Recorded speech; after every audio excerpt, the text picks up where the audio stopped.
Hello बच्चों, chemistry classes एकादश के लिए आज हम फिर आपके सामने उपस्थित हैं। कल हम आपको नॉर्मलता के बारे में बता रहे थे। नॉर्मलता क्या है और उससे संबंधित गणनाएं कैसी की जाती है। तो फिर से एक बार उसको रिवाइज कर लेते हैं। किसी विलेन के 1 लीटर में विलीन विलेय के ग्राम तुल्यांकों की संख्या को विलेन की नॉर्मलता कहते हैं। इसे n से प्रदर्शित करते हैं। नॉर्मलता बराबर होता है पदार्थ के ग्राम तुल्यांकों की संख्या बटे विलेन का आयतन लीटर में। ग्राम तुल्यांकों की संख्या बराबर होता है पदार्थ का भार बटे पदार्थ का तुल्यांकी भार। इससे संबंधित एक गणना हम देखते हैं। जैसे 4 ग्राम कास्टिक सोडा को 100 ml जल में घोला गया है और विलेन बनाया गया है। इस विलेन की नॉर्मलता ज्ञात करो। तो सबसे पहले हम NaOH का अणुभार ज्ञात करते हैं। Na का 23 होता है, ऑक्सीजन का 16, हाइड्रोजन का 1।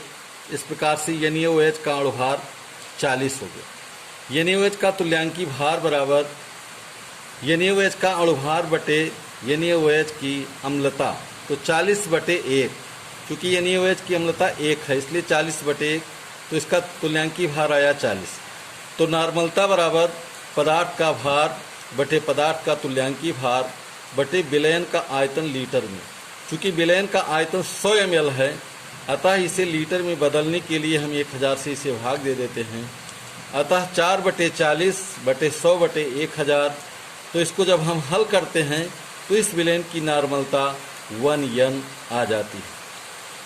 बच्चों, अब हम मोलरता के बारे में डिस्कस करेंगे।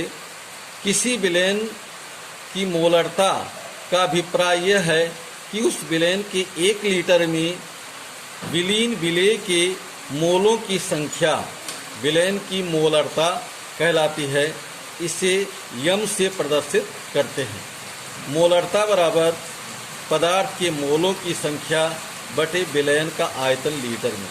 चूँकि मोलों की संख्या बराबर होता है पदार्थ का भार बटे पदार्थ का अणुभार। ठीक है। अच्छा, अब जैसे इसका एक एग्जाम्पल देख लेते हैं। जैसे 20 ग्राम पोटेशियम कार्बोनेट को जल में घोलकर उसका आयतन 500 ml बना लिया गया है। इस विलेन की मोलरता क्या होगी? तो पोटेशियम का परमाणु भार 39 होता है, कार्बन का 12, ऑक्सीजन का 16। इस प्रकार से हम पोटेशियम कार्बोनेट का अणुभार निकालते हैं। तो ये हो जाता है 39 × 2 धन 12 धन 16 × 3। इस प्रकार से इसका अणुभार आया 138। अब मोलरता बराबर पदार्थ का भार बटे पदार्थ का अणुभार बटे